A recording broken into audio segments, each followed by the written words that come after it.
प्यारे बच्चों, BSEB Bihar board class channel पर आप सभी का हार्दिक स्वागत है। बच्चों, इस वीडियो में हम बीएसईबी यानी कि बिहार बोर्ड के कक्षा 9वीं के गणित के अध्याय 10 वृत्त यानी कि सर्कल्स की प्रश्नावली 10.3 के सभी प्रश्नों को हल करेंगे। तो वीडियो को पूरा एंड तक देखिएगा, जिससे आपको प्रश्नावली 10.3 के सभी प्रश्नों के हल आसानी से समझ में आ जाएंगे। प्रश्न एक में कहा गया है वृत्तों के कई जोड़े युग्म खींचिए। युग्म या जोड़े मतलब कि दो वृत्त खींचना है और प्रत्येक जोड़े में कितने बिंदु उभयनिष्ठ हैं ये हमें देखना है। फिर हमें बताना है कि उभयनिष्ठ बिंदुओं की अधिकतम संख्या क्या है। ठीक है, तो इस प्रश्न को हल करने के लिए हमें कुछ स्थितियां लेनी पड़ेंगी। ठीक है, तो पहली स्थिति लेते हैं हम, स्थिति एक। ठीक है, दो वृत्त हैं, एक ये और दूसरा वृत्त, ये दोनों आपस में एक दूसरे को जो है काट ही नहीं रहे हैं, कहीं किसी भी बिंदु पर नहीं काट रहे हैं। ठीक है, तो इन दोनों में उभयनिष्ठ बिंदु है, कोई कोई उभयनिष्ठ बिंदु नहीं है। ठीक है, और इसी स्थिति में हम दूसरा केस देख लेते हैं।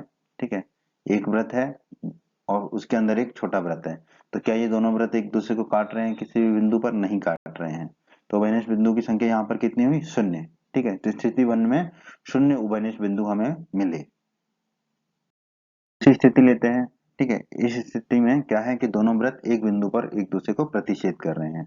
ठीक है, इसी स्थिति का दूसरा केस देख लेते हैं हम, जहां एक वृत्त है और उसके अंदर दूसरा वृत्त है, वो भी एक बिंदु पर एक दूसरे को प्रतिच्छेद कर रहे हैं। तो उभयनिष्ठ बिंदुओं की संख्या कितनी हुई? यहाँ पर एक, एक उभयनिष्ठ बिंदु है। अब हम तीसरी स्थिति देखते हैं। यहाँ पर दो वृत्त हैं, ये दोनों वृत्त एक दूसरे को कितने बिंदुओं पर काट रहे हैं? दो बिंदुओं पर काट रहे हैं। तो यहाँ पर उभयनिष्ठ बिंदु कितने हुए? दो हुए। ठीक है, अब हम जानते हैं कि तीन संरेखीय बिंदुओं से होकर कोई वृत्त नहीं आ सकता और तीन असंरेखीय बिंदुओं से होकर एक और केवल एक ही वृत्त जा सकता है। ठीक है, तो इसका मतलब क्या हुआ कि उभयनिष्ठ बिंदुओं की अधिकतम संख्या कितनी होगी? दो होगी। तो इस प्रश्न का उत्तर क्या होगा? दो। उभयनिष्ठ बिंदुओं की अधिकतम संख्या है दो, तो यही हमारे इस प्रश्न का उत्तर भी होगा।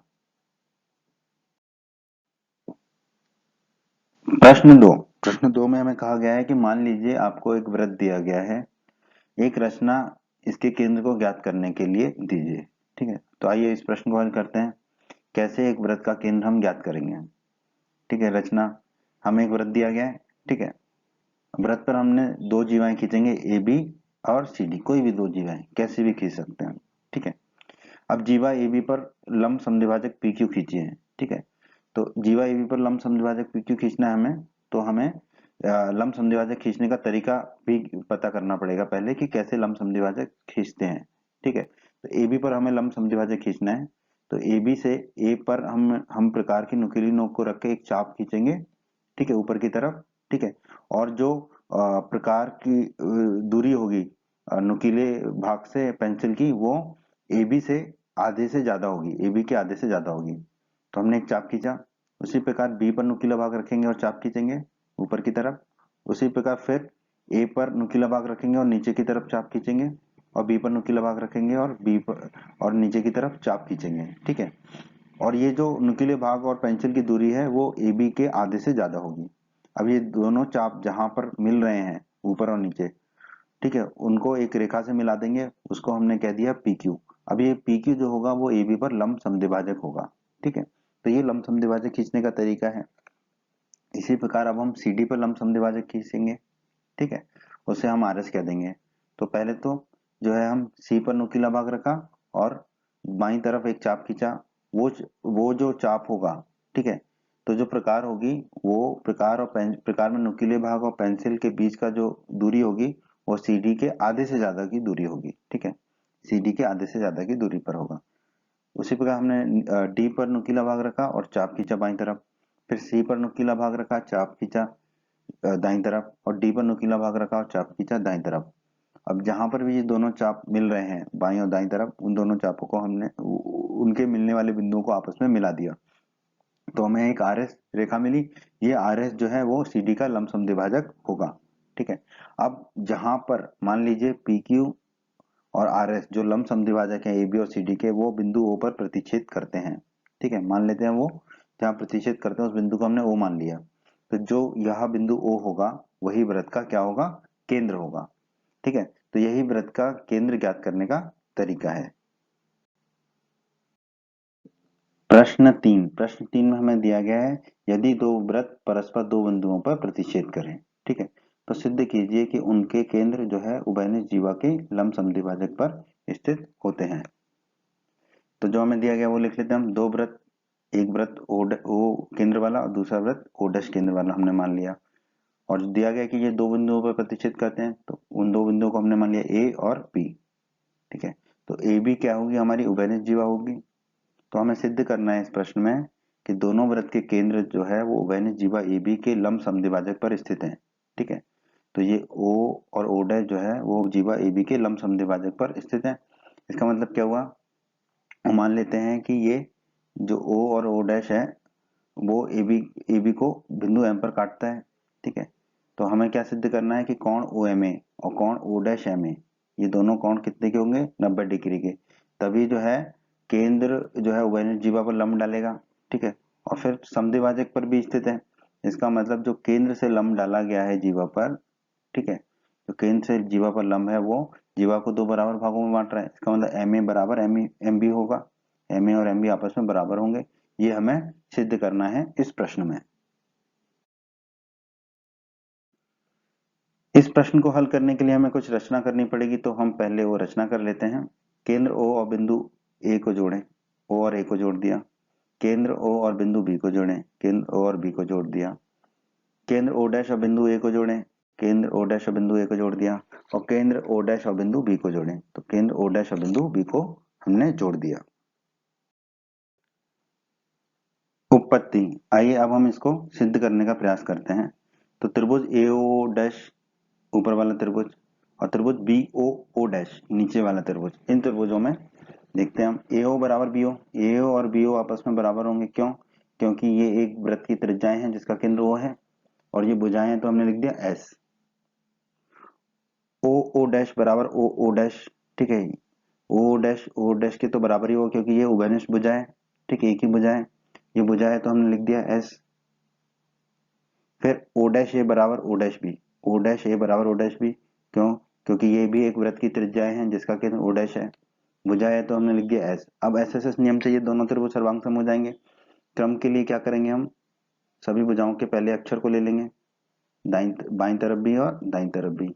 तो हम कह पाएंगे कि जो त्रिभुज ए ओ डैश है वो सर्वांग सम होगा त्रिभुज बी ओ ओ डैश के।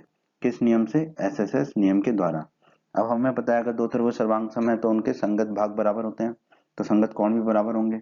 तो उसी क्रम में कोण ए ओ डैश बराबर हो जाएगा कोण बी ओ ओ डैश। किस नियम से, सीपीसीटी के नियम से, ठीक है। सीपीसीटी का नियम क्या होता है हिंदी में, सर्वांग सम त्रिभुजों के संगत भाग बराबर होते हैं। तो कोण ए ओ डैश बराबर होगा कोण बी ओ ओ डैश के, ठीक है। अब कोण ए ओ डैश को हम लिख सकते हैं कोण ए ओ एम, क्योंकि जो एम है वो भुजा ओ ओ डैश पर ही स्थित है, तो कोण ए ओ डैश को लिख दिया हमने कोण ए ओ एम। उसी प्रकार कोण बी ओ डैश को हम लिख सकते हैं कोण बी ओ एम, क्योंकि एम बिंदु जो है भुजा ओ ओ डैश पर ही स्थित है, ठीक है। तो कोण ए ओ एम बराबर हो गया कोण बी ओ एम के, ठीक है। इसे हम मान लेंगे समीकरण 1। अब त्रिभुज एओएम और त्रिभुज बीओएम में, ऊपर वाला त्रिभुज एओएम और नीचे वाला त्रिभुज बीओएम, ठीक है। इसमें एओ बराबर बीओ, एओ और बीओ आपस में बराबर होंगे। क्यों, क्योंकि ये एक वृत्त जिसका केंद्र O है उसकी त्रिज्याएं हैं। अब ये भुजा है तो हमने एस लिख दिया। कोण एओएम बराबर कोण बीओएम, एओएम और बीओएम आपस में बराबर है, यह भी हमने समीकरण 1 में ज्ञात किया था। कोण है तो हमने एंगल लिख दिया। ओएम बराबर ओएम, ये तो उभयनिष्ठ भुजा होगी, ओएम बराबर ओएम, भुजा है तो हमने एस लिख दिया। अब ऐसे एस नियम से दोनों त्रिभुज सर्वांग सम हो जाएंगे, ठीक है। क्रम क्या होगा, पहली भुजा का पहला अक्षर, कोण का बीच का अक्षर और दूसरी भुजा का दूसरा अक्षर, तो त्रिभुज एओएम हो गया। दाईं तरफ भी वही होगा, पहली भुजा का पहला अक्षर, कोण का बीच का अक्षर और दूसरी भुजा का दूसरा अक्षर, तो सर्वांग सम होगा किसके, त्रिभुज बीओएम के। तो त्रिभुज एओएम सर्वांग सम होंगे त्रिभुज बीओएम के, किस नियम से, एसएएस के नियम से, ठीक है। तो ये दोनों त्रिभुज सर्वांग सम होंगे तो इनके संगत भाग भी बराबर होंगे। तो पहला और आखिरी अक्षर एम, दाईं तरफ भी पहला और आखिरी अक्षर बी एम, तो ए एम बराबर बी एम होगा, किस नियम से, सीपीसीटी के नियम से, ठीक है। ए एम और बी एम आपस में बराबर होगा सीपीसीटी के नियम से। सीपीसीटी को हिंदी में क्या कहते हैं हम, सर्वांगसम त्रिभुजों के संगत भाग बराबर होते हैं। तो यहाँ पर सर्वांगसम त्रिभुजों की संगत भुजाएं बराबर हैं, तो ए एम बराबर हो गया बी एम के। ठीक है, तो जो प्रश्न का एक भाग था कि दोनों वृत्त के केंद्र उभयनिष्ठ जीवा AB के समद्विभाजक हैं, ये हमने सिद्ध कर दिया। दोनों वृत्त के केंद्र जो है उभयनिष्ठ भुजा AB के समद्विभाजक है, मतलब कि AB जो उभयनिष्ठ जीवा है उसको दो बराबर भागों में बांट रहे हैं, AM और BM में दोनों केंद्र। ठीक है, तो ये हमारा एक भाग सिद्ध हो गया। ठीक है, अब हम आगे बढ़ते हैं। ठीक है, फिर से CPCT के नियम से हम कह सकते हैं कोण OMA। ठीक है, क्रम देख लेते हैं, दूसरा और तीसरा अक्षर पहले अक्षर को आखिरी में ले गए तो बन गया कोण OMA। दाईं तरफ भी वही करेंगे, पहले अक्षर को आखिरी में ले जाएंगे तो बनेगा कोण OMB। तो कोण OMA बराबर कोण OMB, ये हमें मिल गया। इसे हम मान लेंगे समीकरण 2। आगे बढ़ते हैं, अब हम समीकरण 2 हमने लिख लिया, कोण OMA बराबर कोण OMB। ठीक है, अब कोण OMA धन कोण OMB बराबर 180 डिग्री। क्यों? क्योंकि ये दोनों मिलके क्या बना रहे हैं, रैखिक युग्म बना रहे हैं, और हमें पता है ए भी एक जीवा है। ठीक है, तो कोई भी रैखिक युग्म के कोणों का योग कितना होता है, 180 डिग्री होता है। अब समीकरण 2 में कोण OMB किसके बराबर है, कोण OMA के, तो कोण OMB की जगह हम क्या रख देंगे, कोण OMA। ठीक है, तो हमारा हो गया कोण OMA धन कोण OMA बराबर 180 डिग्री। तो कोण OMA धन कोण OMA क्या हो जाएगा, 2 गुना कोण OMA बराबर 180 डिग्री। तो कोण OMA कितना हो जाएगा, 180 डिग्री बटा 2, 2 से भाग देंगे तो कितना हो जाएगा, 90 डिग्री। तो कोण OMA हमारा कितना आ जाएगा, 90 डिग्री। ठीक है, ये हमें सिद्ध करना था। ठीक है, तो ये भी हमने सिद्ध किया अभी, कोण OMA बराबर 90 डिग्री। और कोण OMA बराबर कोण OMB है समीकरण 2 में, तो कोण OMB भी कितना हो जाएगा हमारा, 90 डिग्री। ठीक है, तो इससे हम कह सकते हैं कि जो OM है वो जीवा AB पर लंब है, जो OM होगा वो भुजा AB पर लंब होगा। जिससे हम क्या निष्कर्ष निकाल सकते हैं कि वृत्त का केंद्र O उभयनिष्ठ जीवा AB पर क्या है, लंब है। ठीक है, ये हमें सिद्ध करना था, तो हमने केंद्र O के लिए तो सिद्ध कर दिया, अब हम केंद्र O' के लिए सिद्ध करेंगे। अभी अभी हमने निकाला कोण OMA बराबर 90 डिग्री, तो ये कोण OMA 90 डिग्री है। ठीक है, अब भुजा OO' पर ठीक है, M बिंदु पर हम देखते हैं कोण OMA धन कोण O'MA, ये दोनों कोणों का योग कितना होगा, 180 डिग्री। क्यों? क्योंकि ये क्या बना रहे हैं, रैखिक युग्म बना रहे हैं। अब हम कोण OMA की जगह क्या रख सकते हैं, 90 डिग्री। तो कोण OMA की जगह हमने रख दिया 90 डिग्री, तो क्या होगा हमारा 90 डिग्री धन कोण O'MA बराबर 180 डिग्री। अब 90 डिग्री चला जाएगा दाईं तरफ, तो कोण O'MA कितना आ जाएगा, 180 ऋण 90 डिग्री। 180 में से 90 गए तो कितना बचेगा, 90। तो कोण O'MA हमारा आ गया 90 डिग्री, यही हमें सिद्ध करना था इसमें। ठीक है, तो इससे हम कह सकते हैं कि जो O'M है वो AB पर लंब है, O'M जो है वो AB पर लंब है। तो इससे हम निष्कर्ष निकाल सकते हैं कि वृत्त का केंद्र O' जो है उभयनिष्ठ जीवा AB पर लंब है। यही हमें सिद्ध करना था इस प्रश्न में। तो हमें इस प्रश्न में जो सिद्ध करना था वो हमने सारी चीजें सिद्ध कर दी, तो हम कह देंगे इति सिद्धम। उम्मीद करते हैं बच्चों आपको हमारा ये वीडियो पसंद आया होगा। बच्चों, अगर आप बिहार बोर्ड क्लास चैनल पर नए हैं और आपने अभी तक हमारे चैनल को सब्सक्राइब नहीं किया है तो सब्सक्राइब बटन को दबाकर जल्दी से चैनल को सब्सक्राइब कर लीजिए और बेल आइकन को भी दबा दीजिए। इससे आपको क्या फ़ायदा होगा, जब भी हमारे चैनल पर कोई भी नया वीडियो आएगा तो उसका नोटिफिकेशन सबसे पहले आपको मिलेगा। और जब भी आप यूट्यूब पर वीडियोज़ को सर्च करेंगे तो हमारे चैनल के वीडियोज़ आपको ऊपर नज़र आने लगेंगे। आप हमारे वीडियोस को अपने साथी छात्रों के साथ, दोस्तों के साथ व्हाट्सएप और फेसबुक पर अवश्य शेयर कीजिए, जिससे आपके दोस्तों को भी लाभ हो सके। आपको वीडियो पसंद आया है तो वीडियो को लाइक अवश्य करें और इस अध्याय के अन्य सभी वीडियोस को देखने के लिए आई बटन पर क्लिक करें। आई बटन पर क्लिक करने से आपको इस अध्याय के सभी वीडियोस के लिंक प्राप्त हो जाएंगे। धन्यवाद बच्चों।